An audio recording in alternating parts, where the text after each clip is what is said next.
메멘토라는 영화가 있습니다.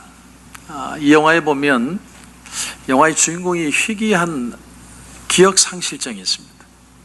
5분이 지나면 모든 걸 잊어버리는 거예요. 그러니까 뭐든지 5분만 지나면 잊어버려요. 그래서 이 주인공이 그걸 잊어버리지 않기 위해서 손에다가도 적고 심지어는 몸에다가도 타투를 해서 막 온몸이 다 그냥 메모집니다. 그런데 5분이 지나면 자기가 적었다는 사실 자체도 잊어버려요. 그런데 희한한 게 뭐냐면 기억력은 사라지는데 감정은 남아있더라는 거예요. 그러니까 그 분노, 죄책감 이런 마음들이 그대로 남아있습니다. 다만 그 이유를 모르는 거예요. 내가 왜 이렇게 화가 나는지, 내가 왜 이렇게 죄책감이 느껴지는지 이유를 몰라요. 이유를 모르니까 더 마음이 괴로운 겁니다. 여러분 상상이 되십니까? 이 영화의 주인공처럼 우리 모든 인간의 모습도 이 속에서 엿볼 수가 있습니다.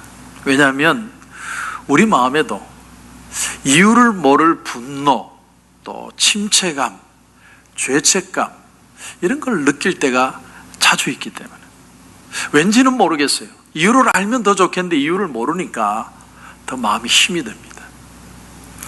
그런데 오늘 18절을 보면 18절에 이렇게 시작합니다.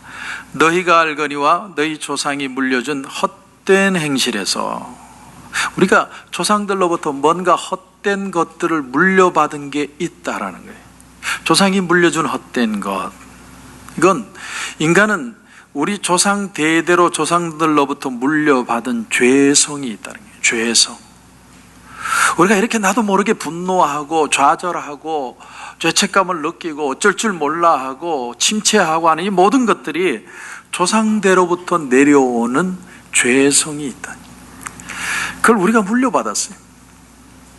우리가 좋은 것도 물려받았습니다. 우리 한국 사람은 다른 민족하고 비교할 때 굉장히 투지도 있고 열심도 있고 스마트하고 이쁘고 잘생겼고 또 예능이 얼마나 뛰어나고, 제가 베트남도 가보고 중국도 가보고 일본도 가봤는데 제가 느낀 거 하나는 뭐냐면 한국 사람이 제일 이쁘고 제일 잘생겼다.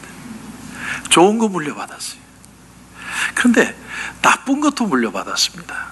사촌이 잘 되는 걸 볼 수가 없고, 셈이 많고, 또 하나가 그렇게 안 되고, 성급하고 조급하고 또 한을 품고, 우리가 좋은 것도 물려받았는데 우리 속에 나쁜 것도 물려받았습니다. 민족마다 물려받은 게 있죠. 그런데 가지에서 열매가 맺혔지만 그 가지들이 다 한 뿌리에서 나는 것처럼 인류는 다 문화도 다르고 전통도 다르고 얼굴 생김새도 다르지만 결국은 같은 뿌리에서 시작됐기 때문에 공통적으로 죄라는 것이 있어요. 죄. 근데 사람은요, 이 문제를 어떻게든 풀어보려고 여러 가지 방법으로 그것을 해결하려고 합니다. 첫째 방법이 뭐냐면 잊어버리거나 무시하려는 거예요. 40대 남자들에게 앙케이트 조사를 해봤습니다. 스트레스를 어떻게 해소합니까? 질문을 했더니 5위까지 순위가 있는데 첫 번째가 술, 두 번째가 담배, 세 번째가 잠을 잔다, 네 번째가 운동을 한다, 마지막 다섯 번째가 그냥 참는다. 그런데 이 모든 방법을 써도 내 마음속에 있는 앙금이 사라지지 않습니다. 두 번째 방법은 뭐냐면 자기 합리화를 한다는 거예요. 누구든지 그래, 또는 누구 때문에 그래, 자기 합리화를 해요. 그런데 그 합리화를 해도 내 속에 있는 것들이 사라지지 않습니다.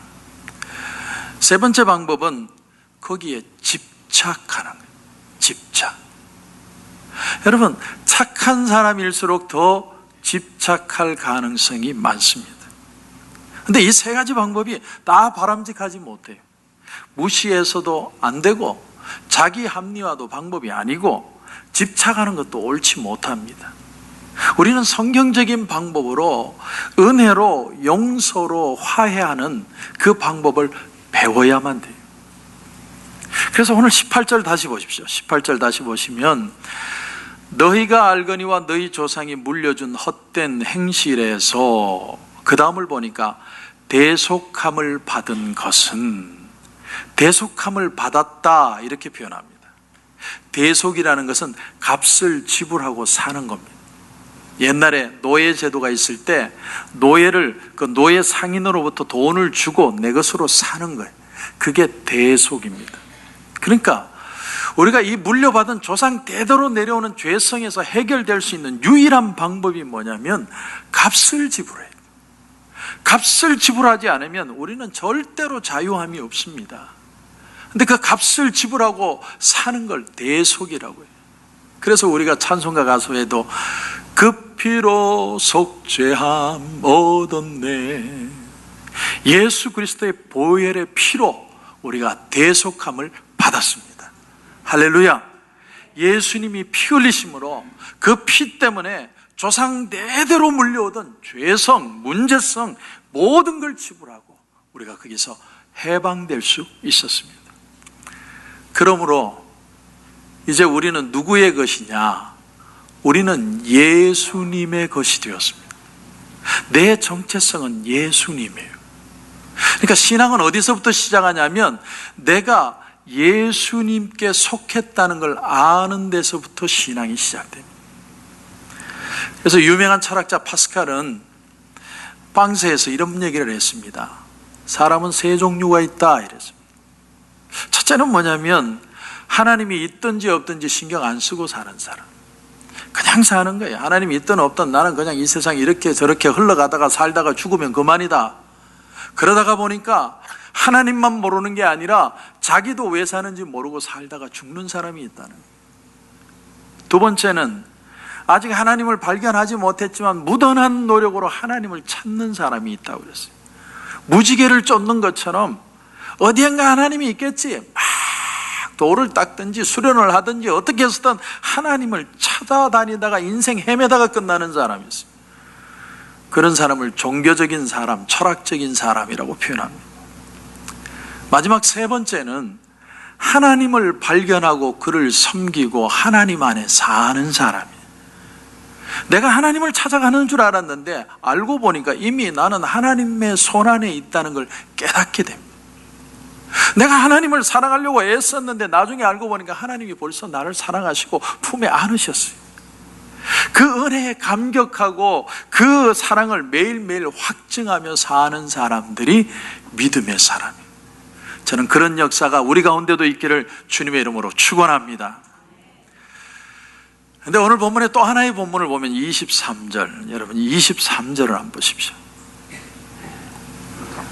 너희가 거듭난 것은 썩어질 씨로 된 것이 아니요 썩지 아니할 씨로 된 것이니 살아있고 항상 있는 말씀으로 되었느니라. 또 하나의 단어가 나옵니다. 첫 번째 단어는 대속, 두 번째 단어는 거듭난다. 거듭난다. 그런데 또 말하는 게 뭐냐면 그 거듭남은 말씀으로 되었다. 이 두 개를 연결해 보면 18절과 23절을 연결해 보면 이렇게 됩니다. 우리가 대속을 받는 것은, 다시 말하면 우리가 구원을 받는 것은 예수님의 보혈로 말미암는 것이고, 우리가 거듭나는 것은 하나님의 말씀으로 말미암는 것이다. 오늘 제가 이 두 가지를 여러분에게 말씀드리려고 합니다. 그렇다면 구원받는 것하고 거듭나는 것의 차이가 뭐냐? 차이. 이렇게 생각하면 됩니다. 구원을 받는 건 하나님이 예산을 책정하는 것과 같다면 거듭난다는 건 그 예산을 타는 것에 비교할 수 있습니다. 예산을 타려면 먼저 예산을 책정해야 됩니다. 예산이 확보가 돼야 되죠. 그러나 예산을 책정하더라도 그걸 청구하지 않으면 그것을 받아서 쓸 수가 없습니다. 마찬가지로 예수님이 피를 흘려서 십자가에 죽으셨는데 그 사실을 믿는 자마다 누구든 구원을 받을 수 있습니다. 그러나 믿지 않으면 내 것이 안 되는 거예요. 예수님을 믿으면 나는 구원받고 하나님의 자녀가 될 수 있습니다. 그걸 베드로가 말하는 거예요. 그래서 구원은 예수 그리스도의 피 흘림으로 말미암은 겁니다. 예수님께서 영생이라는 예산을 하나님으로부터 받으셨어요. 하나님으로부터 이 예산을 딱 만들었는데, 근데 우리가 그것을 받아서 우리가 그것을 우리 것으로 만들려면 그것은 하나님의 말씀으로 된다. 우리가 거듭나는 것이 하나님의 말씀으로 되는 것이다. 하나님의 말씀을 중심에 두고 말씀을 따라 살면 우리가 가치 있는 삶, 능력 있는 삶, 의미 있는 삶, 영생의 삶을 살아갈 수가 있다라는 사실. 그래서 오늘 24절도 보면 24절 이사야 40장을 인용하는 글인데 이렇게 되어 있습니다. 모든 육체는 풀과 같고 그 모든 영광은 풀의 꽃과 같으니 풀은 마르고 꽃은 떨어지되 오직 주의 말씀은 세세토록 있도다. 이 구절이 왜 중요하냐? 하나님의 말씀만 있으면 된다는 걸 알게 하기 위해서. 다른 건 필요 없어요. 우리는 사람이 은혜를 받기 위해서 많은 도구가 필요하다고 생각합니다. 많은 도구를 동원해야 된다고 생각합니다. 사람이 은혜 받게 하려면, 우리 남편이 은혜 받게 하려면 멋진 오케스트라도 있어야 되고 신디사이저의 음악이 쫙 흘러야 되고 스크린 뒤도 멋있게 만들어야 되고, 들어오는 순간에 이 교회는 말씀 안 들어도 은혜가 된다, 그렇게 만들어야 된다고 생각을 하지만, 우리는 사람이 하나님을 만나는 건 많은 도구가 필요한 게 아닙니다. 사람이 은혜 받기 위해서 필요한 건 단 하나, 하나님의 말씀밖에 없습니다. 그걸 지금 베드로가 말하는 거예요. 썩어질 것이 아니고 썩지 않을 하나님의 말씀으로 너희가 거듭난다니라. 하나님의 말씀이면 족하고 하나님의 말씀만이 사람을 거듭나게 하는 것이다.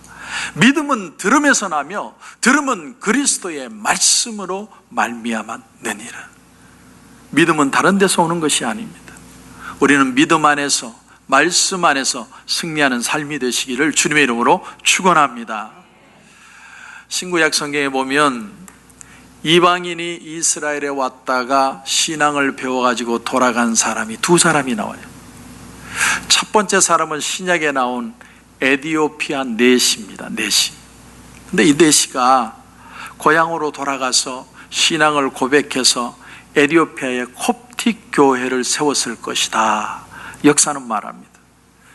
근데 신약 성경에 그 에디오피아 네시가 예루살렘에 경배하러 왔다가 자기 고향으로 돌아가면서 무엇을 읽고 있었습니까?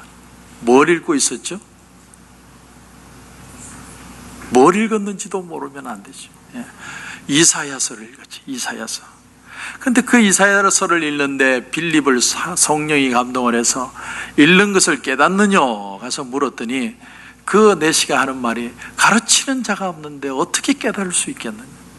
그래서 빌립이 그 병거를 같이 타고 가면서 이사야로부터 비롯해서 예수님까지 예수 그리스도를 증거하는데, 그 예수를 네시가 믿고 그 자리에서 내려서 세례를 받고 고향으로 돌아가 믿음의 사람으로 교회를 세웠다라는 거예요.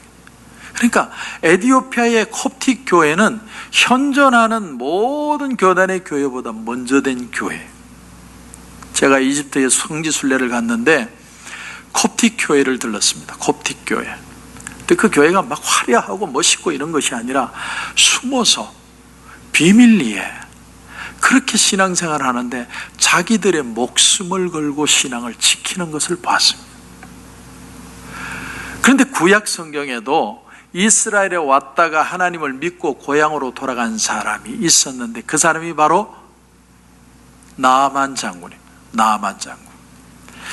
나아만은 아람 사람입니다. 지금은 아람이란 나라가 없지만 그 당시만 해도 아람의 군대 장관이었고 용맹한 사람이고 국가적인 지도자고 부자인데 나병을 앓고 있었습니다. 그 집에 잡혀온 히브리 소녀 하나가 우리 주인님이 저 사마리아에 있는 하나님의 사람 앞에 서면 좋겠습니다.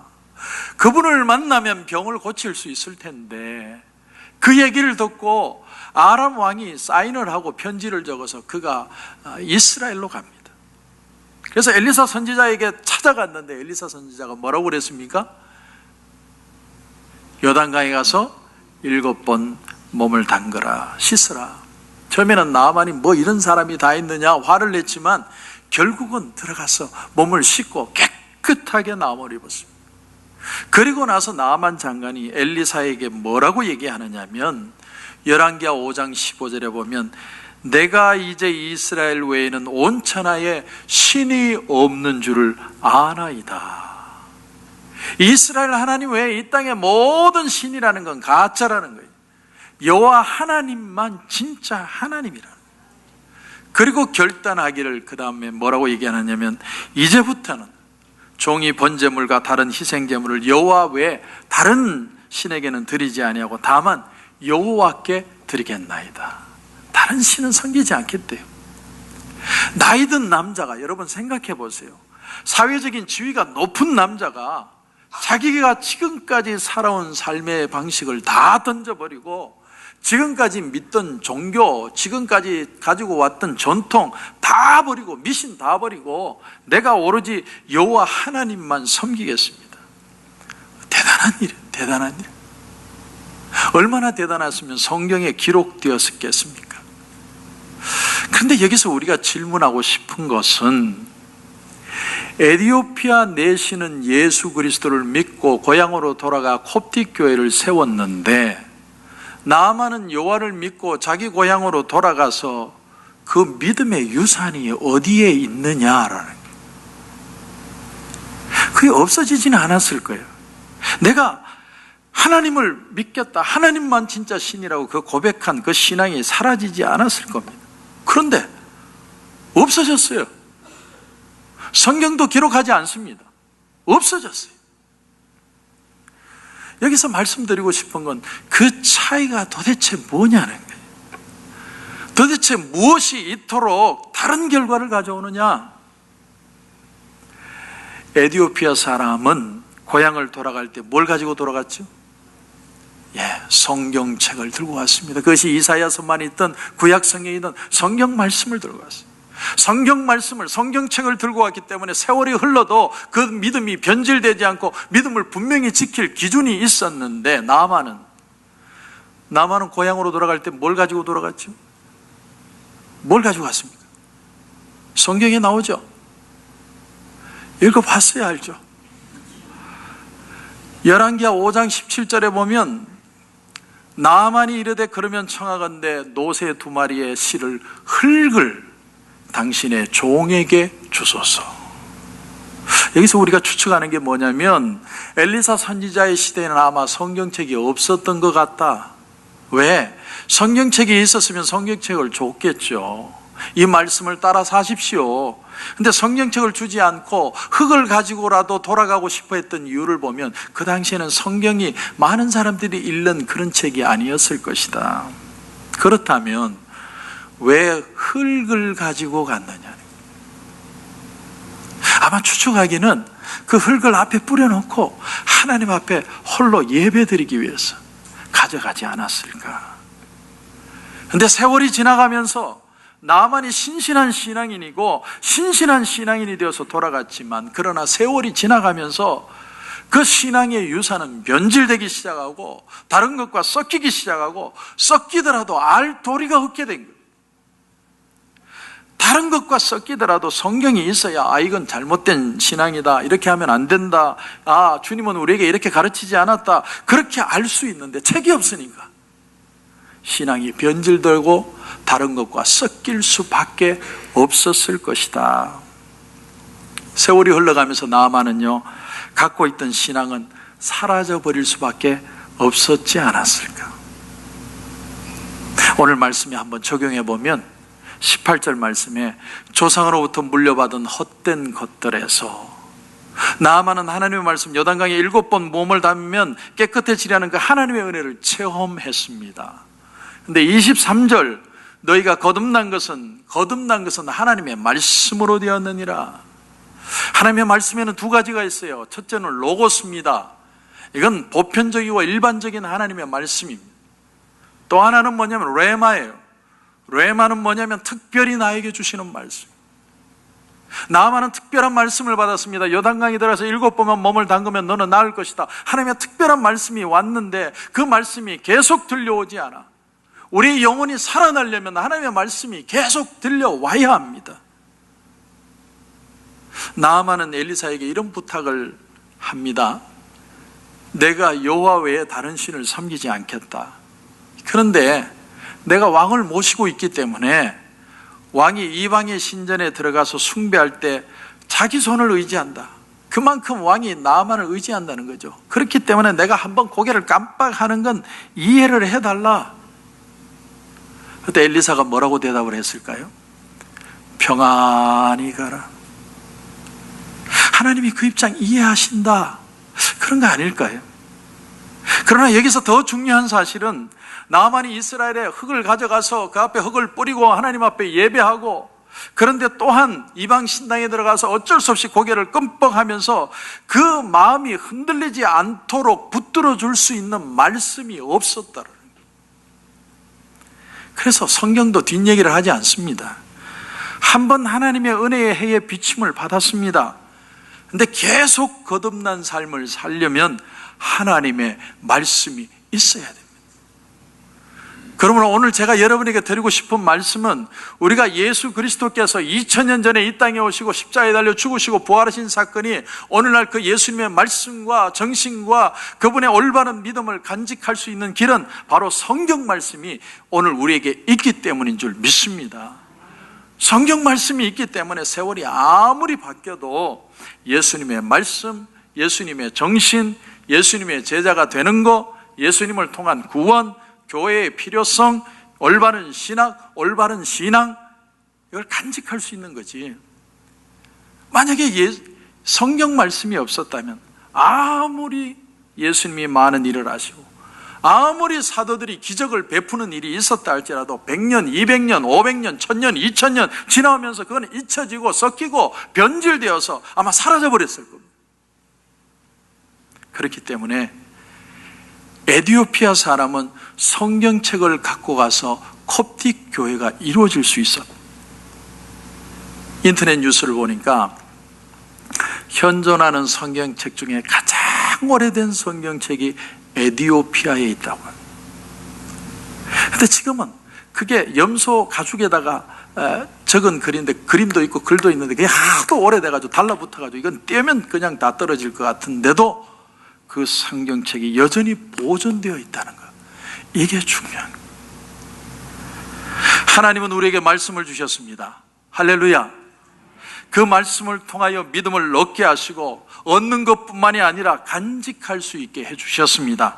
말씀만 있으면 사람이 은혜를 받을 수 있고, 말씀만 있으면 하나님을 경험할 수 있고, 말씀만 있으면 거듭날 수 있는 줄 믿습니다.